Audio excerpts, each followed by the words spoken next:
from Tech Data, PTC, and Merck, three firms all in the middle of data-driven transformation initiatives.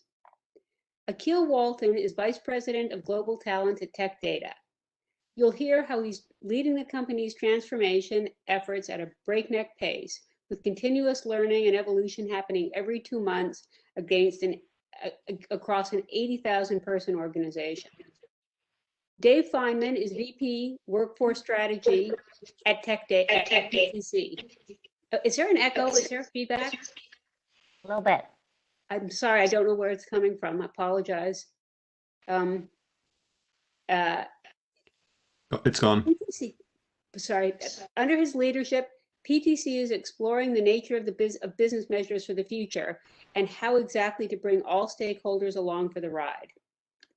Jeremy Shapiro is Executive Director of Workforce Analytics at Merck.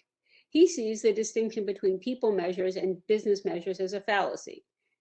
They're all business measures. Our discussion will be led today by Ian Cook.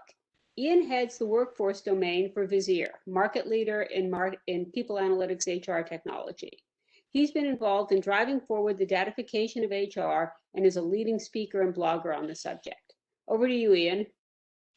Thanks for the introduction, Deborah, and for setting us up so well. I can only reinforce what you're saying in terms of the introduction. When I had the chance to meet Akil, Dave, and Jeremy and look into their backgrounds, it struck me as a really potent panel. Lots of great experience, lots of richness in the journey through the use of analytics about people to drive business results. And in positioning the session today, we'll get into the content quickly. I always describe this, the personal trigger for me, getting into the analytics side of people, was what I describe as the CFO problem. I started life in organizational effectiveness, leadership development, and trying to get it funded. Like, why would somebody spend money on this? And so the HR team would love it. Everybody would be lined up. Let's go. You would run into the CFO and it's like, this all sounds really nice, Ian, but why should I spend money on it? Where is the tangible measure? Where's the metric that means I put X number of dollars down and Y number of dollars come back? When I first had that question, I struggled to answer it. I took that as a personal challenge to kind of be able to answer it. And where we are today, 20 plus years later, is real deep, rich progress on that particular question. And our panelists today are going to walk a little bit through their business, the key drivers on that, and how they're actually then looking at not people analytics for people problems, but analytics on people that align to a specific business issue, a specific business challenge, an element of growth or change that's part of their group. For the first piece, I'm going to invite each panelist to kind of give us this quick version on what's going on inside their business, and then we're going to open up later on. We've got a series of major questions. There's two key things going on within the session we want to touch on. First of all, is like, what is the practice? What is actually happening around aligning people data with business data? And then from there, potentially get to the touch point of, are there certain key business measures that could be standardized, used, harmonized across organizations to say, these are the areas where people could be impacting the business, potentially moving towards some form of standardized reporting on people's impact on business. So we're up for a rich conversation, as we said, like really here to illuminate as much of the richness from the panelists as possible. And let's dive in. So Akil Walton, great introduction from Deborah, VP of Talent Management at Tech Data, a rapidly changing organization. So Akil, can you give us, in your own words, a little bit about your role, and then like how is Tech Data using people data to drive the business? Absolutely. Well, thank you to everyone. Appreciate it very much. So my role is pretty broad. It's and comprehensive from a talent management perspective. So it's a global role, and we focus on talent development, talent performance, anything around making sure that our folks are engaged from a culture perspective.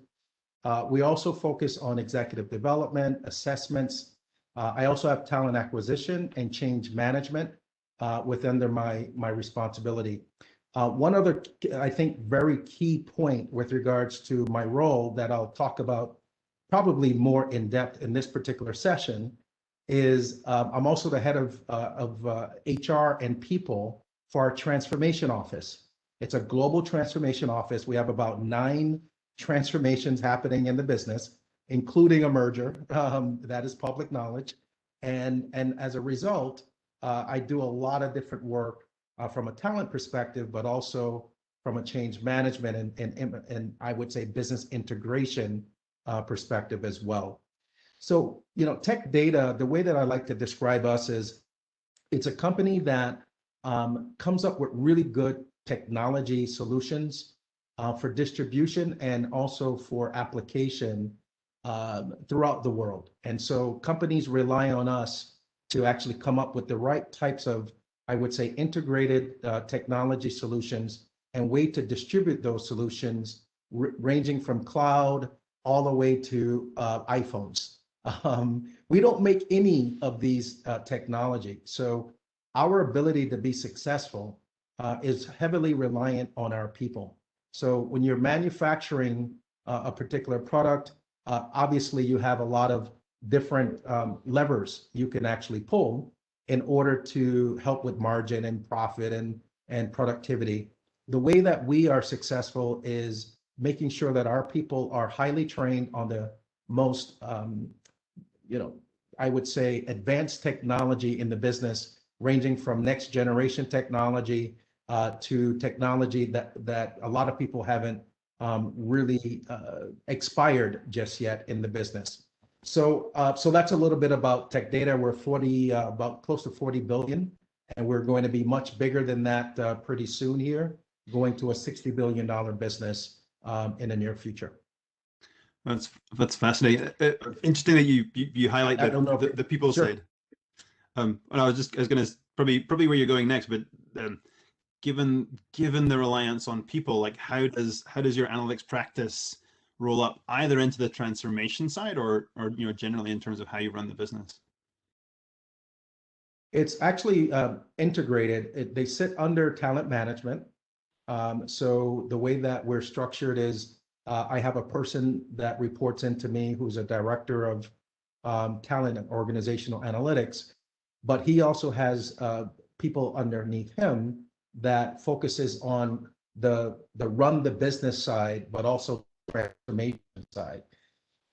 How we actually do this is we have very much like what other organizations might have around engagement, pulse surveys, things like that. But we also have business intelligence that sits within this particular team as well.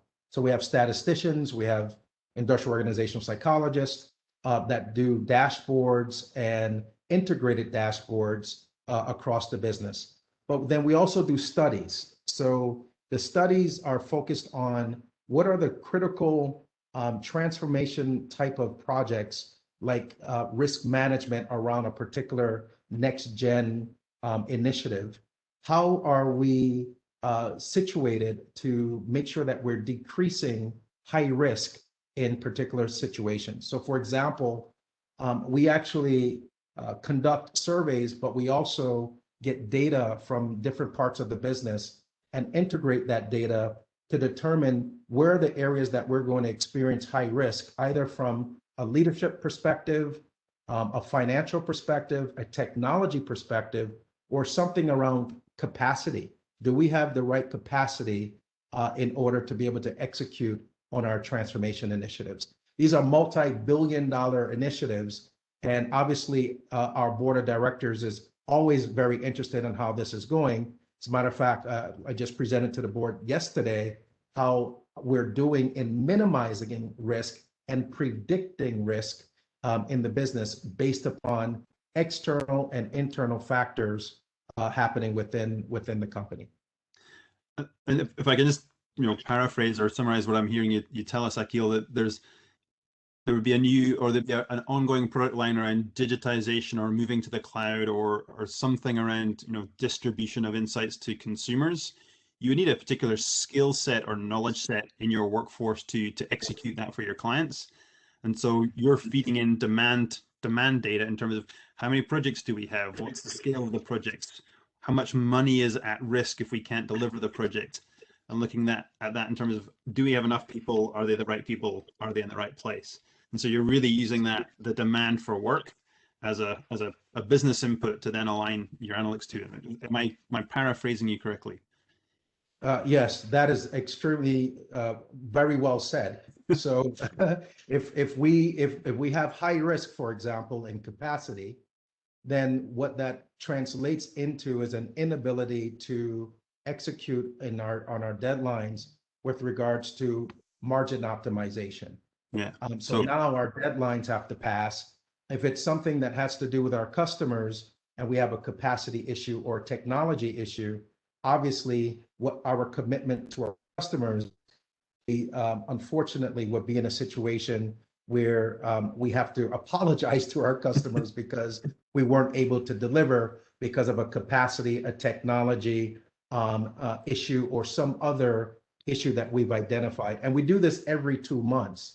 So within those 2 months and across the whole spectrum, we have to always change.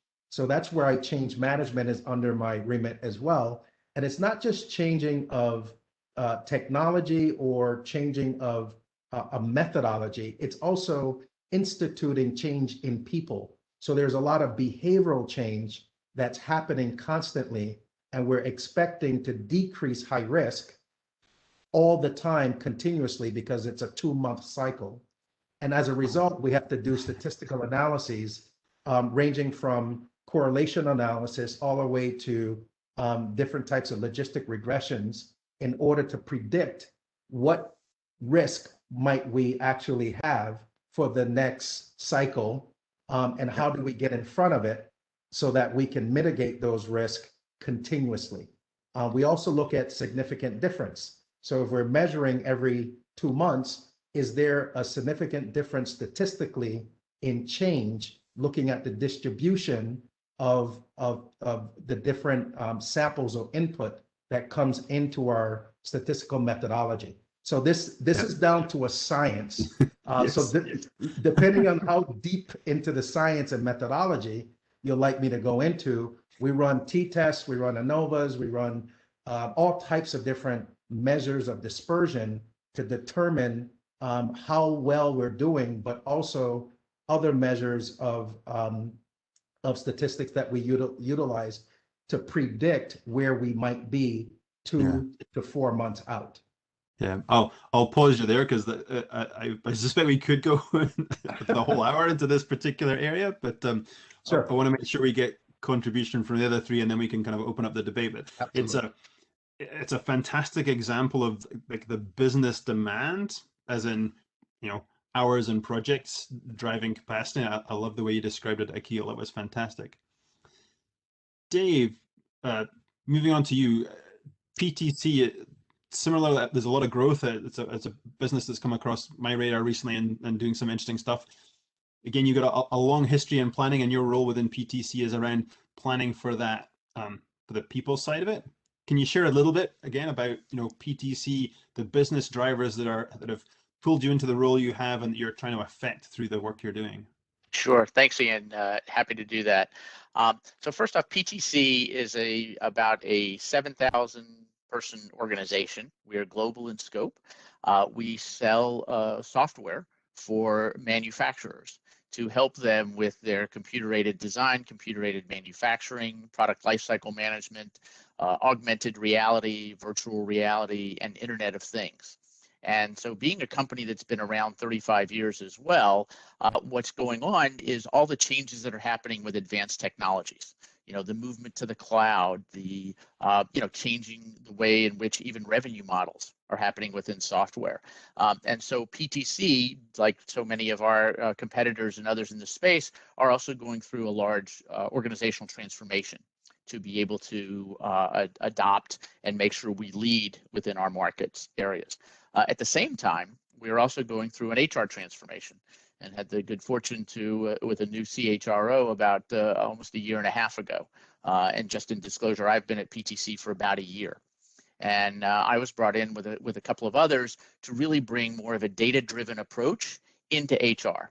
And so we're doing that with both the planning and analytics, sort of a two-prong strategy. A much smaller group than Akil was talking about, but very much trying to tie towards the businesses. And again, especially as we think about transformation initiatives, a lot of that is about skills. What do we have to do to make sure from a corporate perspective that we are providing information for the businesses? And as you go about sort of, because I think it's an interesting combination, you know, the tech data business has been at this for a while. Like PTC is just starting to recognize the need to understand. Like, how are you going about staging the conversations and understanding, you know, what should I build, what shouldn't I build? Like, there's a lot of judgment there around building this stuff out. So interested to know about your process there. Sure. So first off, we are organizationally aligned with our HR business partner organization. And so they are very important because they are our interface into the business, because right into the business unit. Since we are, again, a small team, we can't be everywhere and we wouldn't know how to prioritize. So it's working with our business partners, who are fantastic in terms of being able to help not only share data and analytics that we've done and put together and provided for the organization, but also be able to share, here are the business strategies, here are some of those other strategic needs that are required. Another element that we work with is, especially in my role, very, very closely with our finance and real estate groups. So every day, for instance, I have at least a 15-minute meeting stand up with one of the leads within our financial planning and analysis group, just as to make sure that we are aligned in terms of what we're doing from a cost and a revenue perspective, but also how can the work that we're doing, you know, as again, we think about measures of, you know, what are we doing organizationally, for instance, that's adding to cost or taking away cost, because these are all choices, right, that we as an organization make. And again, was that an intentional place to start in terms of people are often a substantial cost, you know, depending on the sector you're in or the industry you're in. I think the range is from, you know, 60 cents on the dollar to 80 cents on the dollar is spent on people.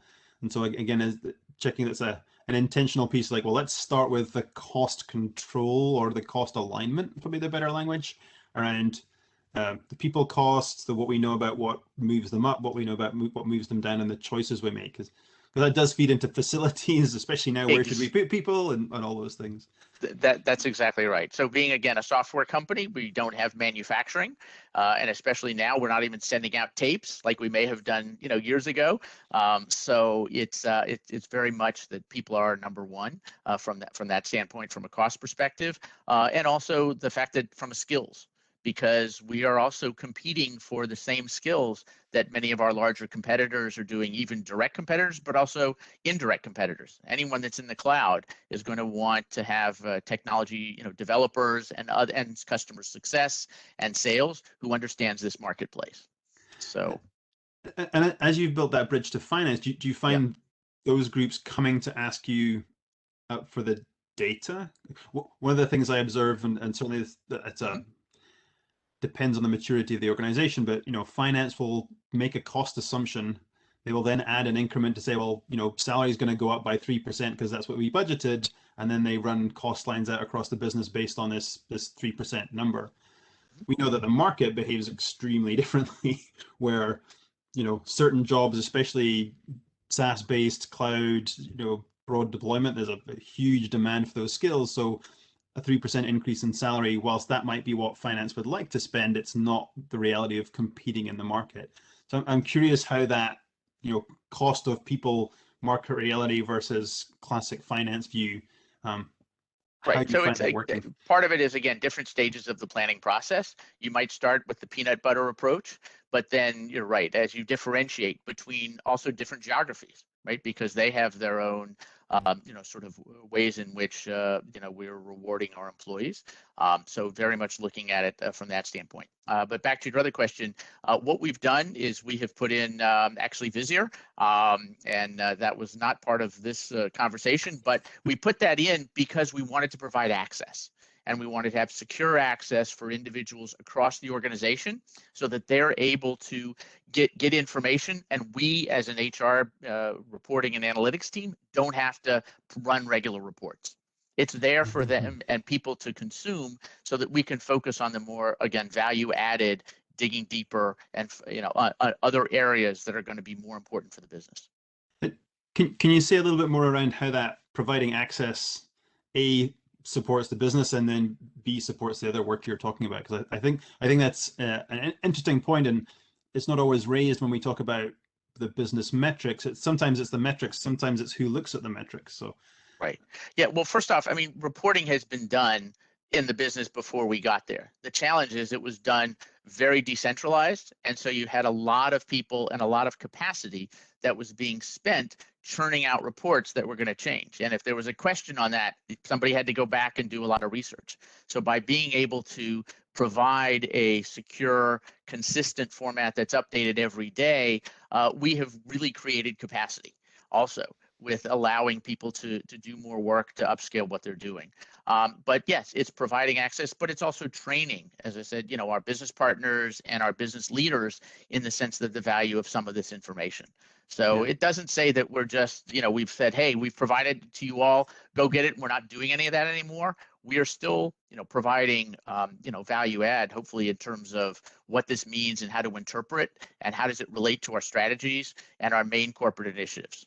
Yeah, no, that makes a lot of sense, and it gets the speed to be able to answer those.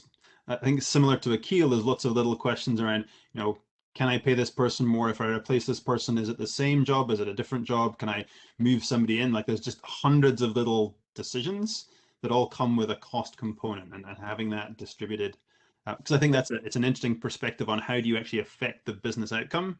It's not necessarily just a big measure, it's actually who gets to see the data and use it. Absolutely. You're right. It's a lot of many small decisions that do compound themselves. Interesting. I actually have seen some other research recently from, I think it was Deloitte, and it was certainly, actually it was the Insight 222 crowd as well, where there's a correlation between the more people consuming people analytics data and the business return. So that's our intention. Your strategy is supported by research, David. Yeah, no, thank you. That is, and again, focus in on those areas, especially org design, where we can bring in our other HR COEs, right? So from learning and from talent acquisition and source compensation, right? So that they're able to bring their expertise into this in a holistic fashion. Fantastic. So I'm gonna pause you there because I think we make sure we leave some time for Jeremy and the overall conversation. So if I can move to you, Jeremy, been driving forward and educating and shaping the people analytics space for many years. Just sharing a little bit about, when we were talking about Mark and, there's people analytics and there's business analytics. Like, would you be happy to share your perspective on how that's actually functioning at Mark and how you think about this integration of measures? Sure. Hey, everyone. I loved how Chris introduced me. It was almost like I was on the dating game, and Jeremy said too. But it's great to see everyone here, and it's interesting even through the magic of WebEx, like Akil's background, which is a virtual background. Well, we use those as well, and so it's almost like we could be together on it's creating connectedness in this interesting way. So Mark Pharmaceuticals is about a 67,000 person organization. We just spun off an organization publicly last week, Organon, as well. That was 10,000 people. And as I think about my seat for people analytics, particularly over this past year, it's really easy to talk about the pandemic as being an accelerator of analytics, particularly in the theme of what we're talking about today of integrated metrics, because we had to be quickly and nimbly working with the senior executive team, but working with FP&A, working with our facilities colleagues, working with ethics and legal in concert in order to be nimble enough to make this world continue to work, and for us to deliver medicines to patients all around the world.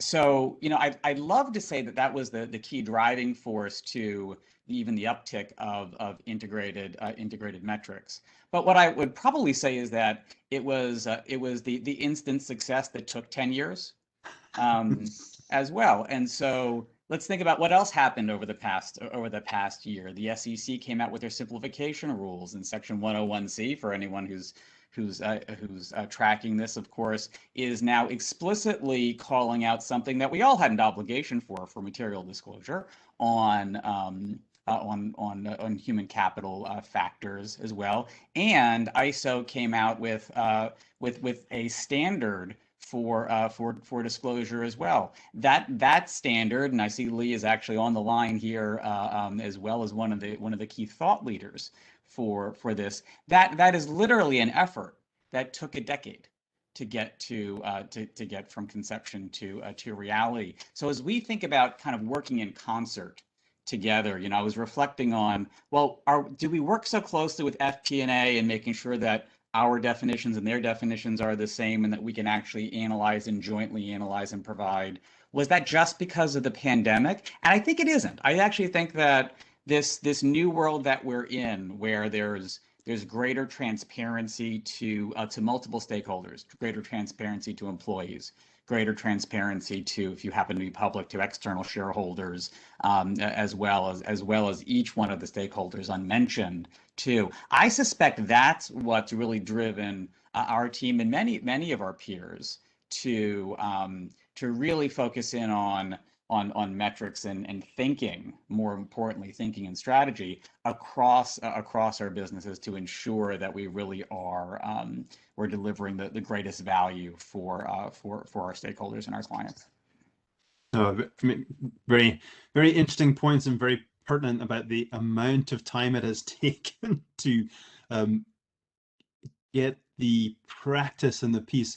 I just was going to riff on one thing you were saying around what I've seen recently, especially when it comes to planning. There's a much deeper appreciation, and not just within HR, but sort of broadly across the business, about the differentiation that comes from people. A lot of that gets encapsulated in the skills talk track, but I was on a call with another colleague, and they've been able to ask finance simply to set a cost limit and not an FTE limit. And the reason they did that is they found they were getting trapped into, well, you can have 5 FTE. It's like, well, I don't want 5, I want 3, and I want to pay them more because I'll get more done. I was like, well, you can't have 3 because we said you could have 5. And just getting out of that debate and being able to say, well, tell us what we can spend, because we need to be able to make the right choices about the right people to get the work done. And so a broader appreciation of that, the complexities that people bring. Moving sort of through that to then some broader questions, and I'll start with yourself, Jeremy. As you start to align and engage the business with the people analytic piece as you described, like, who do you talk to, and who do you find the friendlies? Who do you find are those that take a little bit more effort? And I'll start with yourself and then check in with some of the other panel members. Yeah. So our worldview on this isn't an us and them view. So we've structured our team is structured with internal consultants that are either industrial and organizational psychologists. Sometimes they're coming from the business, or economists. Those folks are embedded with divisions, and so they're working hand in hand with both the senior leadership, kind of +1, +2. In an organization as well, and really trying to mine and understand, just as an external consultant would, to understand what are the greatest value drivers and act as that translation engine too. So it's almost less about who are our friendlies as well, which I think invokes a very specific dynamic too. And it's more kind of understanding and translating the business need into the talent dimensions. And we're having a really good day when we can give an HR business partner or a leader superpowers based on an observation that we make. Sometimes it's just a one small observation from a statistical analysis that's going on. Sometimes it's really big as well. But those are the times that work really well. In our organization, we're very data driven. And so it really is based on what is the value that we can provide, more than who likes data. too, which is I Yeah. think what you're invoking, right? Is the who will trust me? How have I earned that relationship and all those types of things. Yeah. Well, absolutely right in terms of what I'm looking to invoke. What I think is interesting, and I'll pivot to Dave and Akil in a second, is, what was the path that gets you to the point where you have somebody embedded? It's clearly a fantastic operating model, but sitting down with somebody's like, hey, I'm going to embed an IO psychologist in all of your strategy meetings because it's going to help you. You got to have a certain setup before that becomes a viable conversation. Well, nothing comes from scratch. We're a long held team in itself, but you earn it every single day. Always be analyzing. There's always a book of work. There's always something that we're trying to understand and uncover as well. So creating value does tend to earn trust. Yeah, nicely said. So let me come to you, to Akil, and understand, or just ask you that question. Was there a point where you had to get engaged with stakeholders beyond HR? Was it automatic that the way of working you have was in place? I'm curious how you get that connection to the business. Yeah, my role is actually a new role to Tech Data. And so I've been with the company almost 3 years. It'll be 3 years in September. And so there was really not like a prior path. The work that I've been talking to you guys about earlier, that's about 9 months to 10 months young. My group has been in place for about maybe about a little over a year. So I'll getting to the question, I want to provide a little bit of context there, but getting into the question, the company moves very fast. And I know a lot of companies say that. This company moves extremely fast. And so one of the things that we needed to do is establish ourselves on a day-to-day basis and make sure that it's highly reliable. One of the ways that we did that is through instituting what we would call our strategic measures for the business. It's about 10 measures that gets at, human capital ROI, profit per employee, gross profit per employee, operating margin per, things like that. Cost of turnover, not turnover, cost of turnover, voluntary, involuntary, you name it. And we did it by every demographic. That just lit everybody up. I mean, once we launched that, gave access to everyone at the vice president level and higher, that lit everyone up. The CEO and his staff approved that because we did it manually first, and then we instituted it from a business intelligence perspective. The second thing that we did was we said, look, we're experiencing very high levels of cost of turnover within a particular part of our business. So we did an organizational diagnostic, and we said, look, we're going to figure out how is this impacting our customers? And we took that approach as opposed to how is this impacting the careers of our people? And it's just a little bit different mindset. But we, of course, cared about the career piece. But to make a long story short, we found that if we actually decreased voluntary turnover by 1 standard deviation, we're actually giving back millions of dollars to this one group just in the Americas to reinvest not only into the careers of people, but to reinvest into the pay of people and still have a whole lot left over to delight our customers, right? Yeah. So once we instituted that from an organizational effectiveness perspective, because you can go find the money, but you still got to do the work. What we did was everybody said, well, we want some of that too. So that's when we started to do a whole lot more of the organizational diagnostic stuff, the risk management stuff that actually, links to the business as opposed to linking to how do we decrease turnover. It's more of how do we delight our customers and reinvest into the business. So it was just a little bit of a twist there that allowed us to have a lot more connection with the business. So I love that story, Akil. You triggered a couple of stories from my own background. We have some healthcare customers and different analytic technique, but same of kind of approach. They proved that raising pay saved them money. And it saved the money from the hiring, the attrition, the patient care impacts, and all of those things. So I think it's often counterintuitive what we discover when we start to bring the people analysts to the business problem. So Dave, over to yourself in terms of your earlier phase as a team. So how do you go about actually bringing those business stakeholders towards what you're doing, how it might help them, those kinds of things? Sure. So first off, we are fortunate in that we are a corporate initiative, a designated corporate initiative, and that comes with it the opportunity to have a cross-functional steering committee. And so by having business leaders from all of the different major business units, as well as the G&A functions, we ensure that we are communicating, especially not only what we're doing, but our plans, and engaging members of their teams in all approaches going forward.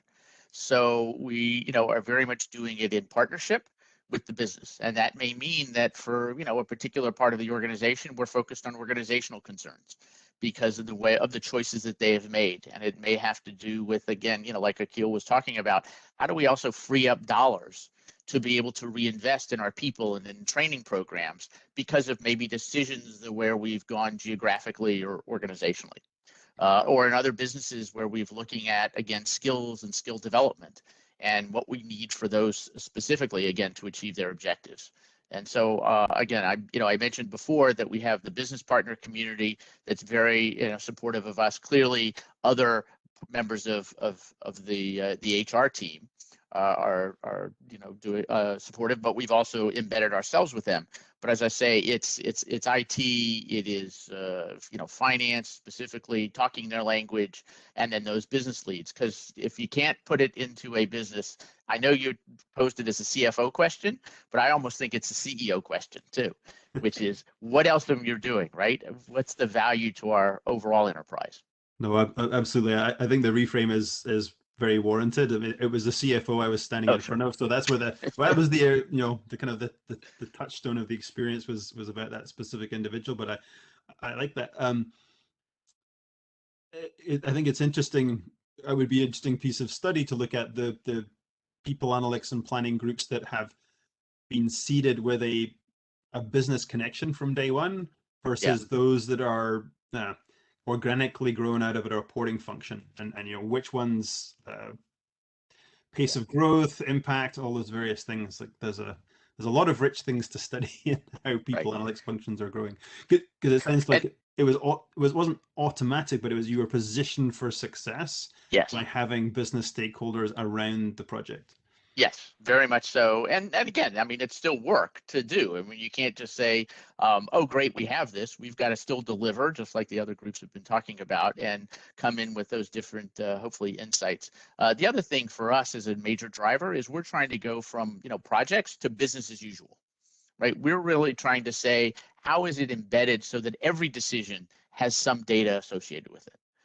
And on the part of both business partners and the business entities. So we don't want projects, we want it to be BAU. Yeah, nice. So I'm going to switch gears slightly and head back to something that Jeremy raised around the SEC disclosure rules, ISO 3130414, if I get my numbers right. And this notion that there are measures of business, be it operating cost, labor percent, human capital ROI, as Akil mentioned. Jeremy, what's your take on either one or two business measures that include people that you think are either valuable to help people get started or even potentially standardizable across, probably not business overall, but certainly business sectors? I think of things like revenue per FTE. It's a measure that's been around a long time. Should we all be reporting revenue per FTE, or is there a better measure that we could look at? Yeah. So it depends on your context. So I mean, when I hear should we all be reporting revenue per FTE, Many companies actually report their head count right now. So go get your Get your pencil out and you can do that. Two, it depends on the context too. Am I talking to the CEO about a change transformation, or am I disclosing to an outside party and talking about a material factor that I want to understand too? Look, there's been such great work done externally when it comes to ISO, when it comes to the Human Capital Coalition that worked with the SEC on some of these items as well. To me, they serve as frameworks to help to solve specific problems or specific questions for stakeholders. There is no magic bullet for creating metrics that are integrated together. It's what's applicable for you, and it's why you see organizations, whether it is SASB, the Sustainability Accounting Standards Institute, or IRC doesn't really do it, but the GRC does for materiality. What's material in each one of those groups, and building out those matrices. That's the more nuanced answer. It's a little bit longer of a sentence, but that's the more nuanced answer to the question of the right metrics are the ones that tells me something about your business, too, particularly if I'm peering from the outside. And what I'm noticing today is that there's a lot more that's being disclosed. When you talk to investor relations professionals, they will tell you, and they have a number in their head of the degree of increase of disclosures on a year-on-year basis as well inside of their organization. So more and more is being disclosed. How high quality it is, and is it really relevant to the business? That's actually something that analytics teams, particularly people analytics teams, can greatly help with too, and help direct towards, if you're solving for this problem, here's a way to understand this through the data itself. No, for sure. I think you make a good point. I mean, the debates around something like revenue for FTE, it becomes very hard to look across sectors. The profile for what that looks like in a software business versus a mining business are, completely not comparable. I also think organizations get lost in well, what if I bring in people in order to grow revenue? My revenue per FTE takes a hit whilst my revenue comes back on stream. If I'm reporting on it, how do I actually explain to people that this is an intended investment because it's leading, a business like ours, we need to put people in ahead because we don't want to sell a bunch of stuff, have 3-week deadlines to deliver, and then not have the people there able to execute on that, similar to the world of Akil. So I like your answer that there's not really a magic number, but there is something that helps the business. Handing that over to Akil, is there, your take on the measures, whether you would want things like human capital ROI to be standardized and say like everybody has to report these, or do you think it's more a case of choosing the business measure that is relevant to your business at the point in time of the business? Yeah, it's choosing the measure that's important to the business. I think it's a very good effort to what folks are doing in that work, and I think they should continue it. But every company that I've worked at, whether it's Eaton Corporation, UPS, Tech Data, Apple, every company, my human capital ROI metric had to change every single company. One company focuses on cash flow return on gross capital. Another company focuses on EBITDA. Another company focuses on gross margin.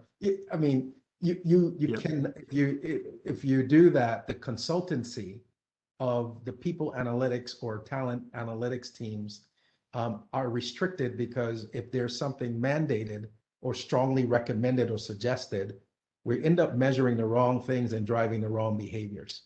And as a psychologist, what I don't want to do, I use measures or analytics to drive behavior, right?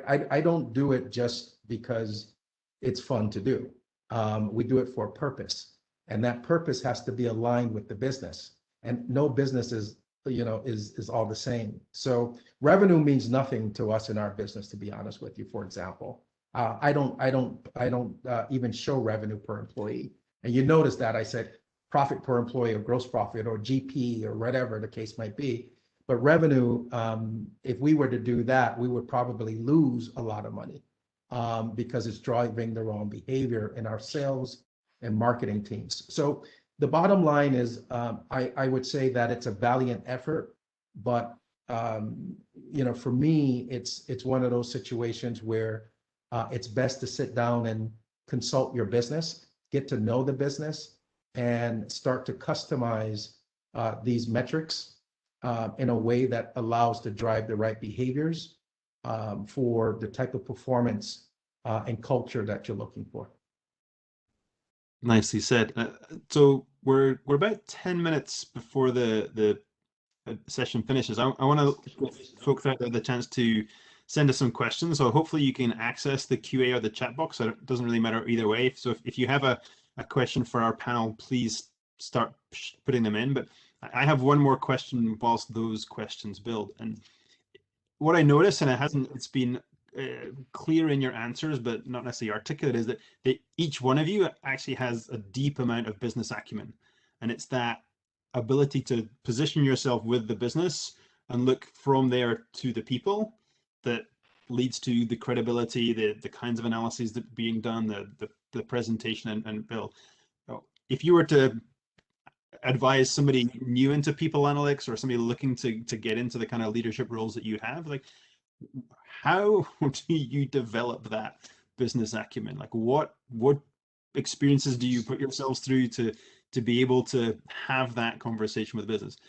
I don't know if you can even articulate it, but I think it's a really crucial question that is essential to this, being able to link the business measures to the people measures. So Ian, let me see if I can address some of that. And yeah, some of it is maybe based on my background as a consultant as well. So I kind of bounce between consulting and industry. And so I think in order to be successful in these roles, and I think Keel and Jeremy also spoke to it, is you're really a consultant to the business. You're asking questions. You're getting them to talk. You want it to really uncover. And then you're testing hypotheses as you go through, right? In terms of then being able to develop and relying on a good cadre of people who can also run the analytics, who can, turn some of those business challenges to say, now we can do that investigative. So to me, it's all about consulting, questioning, and that empathy for what is the business going through. It also sounds like you've got that as a practice in your HR business partners. You talk very positively about their ability to help the business. So is that, again, Yes. is that something PTC hires for, or is that something PTC trains for? Yeah, I mean, it's very much part of the way we would prefer to operate as a people team to absolutely do that. So it sounds like it's part of your hiring criteria, and then coached and enhanced as required. Yeah, and for growth and development, right, of Yeah. junior folks, almost like an apprenticeship model. Nice. And then, I'll hand it to Jeremy. We had an interchange in the prep phase. Like, how do you go about inculcating in a junior person in your team, getting that consultative approach, that business understanding in place? Mm-hmm. So, I mean, in a perfect world, you'd have someone run a small P&L. Like that would be the ideal, is to actually have it's going to work in the business and kind of directly contribute to the value chain in a meaningful way. It certainly is a great way to sharpen too. But there's many ways around. There's many ways to learn business. I mean, the beautiful thing about today, and for those of you that are way more adept and younger than I am on it, the entire world of knowledge is now at our disposal. You can learn a business through talking to peers. You can learn a business through podcasts from some of the best experts in the world on the topic that you're in right now, for the industry that you're in. You can learn this business that you are in better than almost anyone else could have in any other period in time too. Take the time to learn it. If you can go on to, I'm sure Northwestern has online open courses on edX, just like everyone else does too. You can learn all not just the basics, but the advanced ideas in a way that really just takes time, focus, and attention. In the same way that as we mentor people and they say, well, I want to become more than just an analytics expert. I'd love to be more adept in data science too. That's all also open source as well. So, you know, the amount of knowledge that is now free is absolutely astounding too. How do you direct your focus and how effective you are in it? That comes from mentorship and then from your own drive. Yeah, that's a really strong point. As the father of a couple of sons, I just see the amount of stuff that they can learn, and it is quite differentiating. I love your point about either running a P&L or just asking somebody like, how do they think about a P&L? Because it's a sure like shadow for yeah, exactly. Akil, similar question to yourself. You position yourself as a psychologist, but clearly one who is deeply versed in business. So how did you acquire that? How do you go about instilling that in the rest of your team? Yeah, just quickly, I did run a business. I ran 2 different businesses, but that was early in my career. One in the grocery retail market with a company called Finest, and in the Cleveland, Ohio area, later became Tops. And then I also ran a P&L at JCPenney's right after undergrad. So it gave me an opportunity to actually talk about my P&L and be held accountable to my P&L. And so that was great advice I got from my mentor, who is an IO psychologist at Bowling Green State University at the time. Nice. He told me to go do that. I didn't really have a choice. And so I'm grateful. And so along my journey, I always had that background because, in graduate school and all that stuff, I would always write about it. I always apply it. In terms of today, I don't hire people who don't have that. I'll be honest with you. If you're going to be in my analytics team or any part of my team, I do ask questions like, tell me what's cash flow. Tell me how any business, I don't care which business it is, how they in general make money, lose money. Things like just basic things, not a quiz per se, but just in general. But we also have, just in case, we actually set up a business simulation with a good close friend of mine that I've known for many years, where we actually train our people on business acumen, and you actually run a P&L, but you get a chance to make a mistake and they'll get fired. But you can't lose the game. Safe space. That's great. Yeah, exactly. So we go through that. And then one last thing, every other week, I have 2 sessions on Let's Talk Analytics with the global HR organization. And my team and I facilitate this. And we always have at least one metric that has to do with financials, because we it's in our talent and culture dashboard that I talked about earlier, where we have our metrics and we say, okay, how does this financial metric tie to this human capital metric? And how would you consult your client's HRBP when you're doing this? Just on 2 metrics, something on profit, something on turnover, or something on whatever, headcount, right? If your headcount's over by 5 percentage points, how does that negatively or positively impacts the business, the customers, all of that? So we have those very simple conversations. So that's another way, is by having the discussion and making sure that people don't feel uncomfortable, that they might not know these things. Just set up a forum in which everyone can be vulnerable. I love that. Great example. I could definitely have benefit from running a simulated business before I ran my own several times. But I also just as a kind of to wrap this up, we got a question coming in from the audience. I'll try to make time to make sure we answer that. But I see lots of job postings for heads of people analytics, and they tend to drill down the data science and R and Python and data management. They're often very, very all encompassing. I see very few of them actually specify rich business acumen or the ability to translate that to the business. It strikes me that that's a gap, and that you gentlemen actually demonstrate the need for that if we're going to take the practice to the level of impact that it can have. And so for all those folks out there who are looking at writing job descriptions for people analytics leaders or beyond, then experience running a P&L sounds like a key piece to put on there. As we know, all job descriptions are precisely written. Yes, exactly.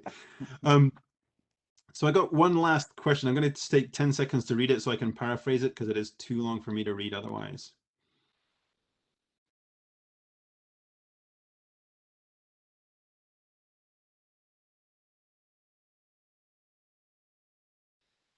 So the question is whether or not you've got sort of universal workforce metrics that you're reporting out. Like, do you report workforce composition? Do you report workforce wages, including benefits? And then do you look at reporting turnover? So just super quick, I guess, across each of the panel members, if you think about the core workforce measures that you're sharing with your business, is there a standardized core that you think every business should be using, or again, are we in the I give people the data they need for the business they're in? Like, how do you approach that? Everybody gets this same report, or are you more nuanced? I'll answer that everybody gets similar, because we want it to be all calculated in the same way so that there's comparison across, but that doesn't mean necessarily that the target is the same for every part of the business. Right, so it has to be attuned so that a strategy group would be very different than a development group, for instance, in terms of the way you may look at some of those metrics. Cool. Yeah, so same calculation methodology, but not everybody gets turnover because not everybody needs it. Well, turnover may be one, but maybe it's a span of control or some other things along that line that could be different. Cool. I'll be quick. We have a leadership quotient. It's several metrics that the CEO staff and the board has said, these are the ones, with consultation and research and all that. Those are the same for all vice presidents and above, and we hold them accountable to it every quarter. So those are a standard, but they're customized to tech data. Cool. Jeremy? So there's a phrase that we use, which is pull through, which helps us to essentially customize different metrics for different types of groups. And then we use this technology, what's it called? Vizier, I think it's called, where there's more and more of the dashboards that the business is using are ones that the HRBP or they may create directly as well too. So the kind of empowering folks to actually make sure that they're getting the bespoke metrics for their need at that moment is helpful. Cool. So I'm observing the time. I believe we're a couple of minutes over. Really interesting conversation, gentlemen. Thank you very much for your contribution. I think there's some really key points around understanding the business, choosing the measures the business cares about, articulating that back to how the people impact it, and then a level of repetition and trust that comes from actually being able to then build the use of that information by the stakeholders.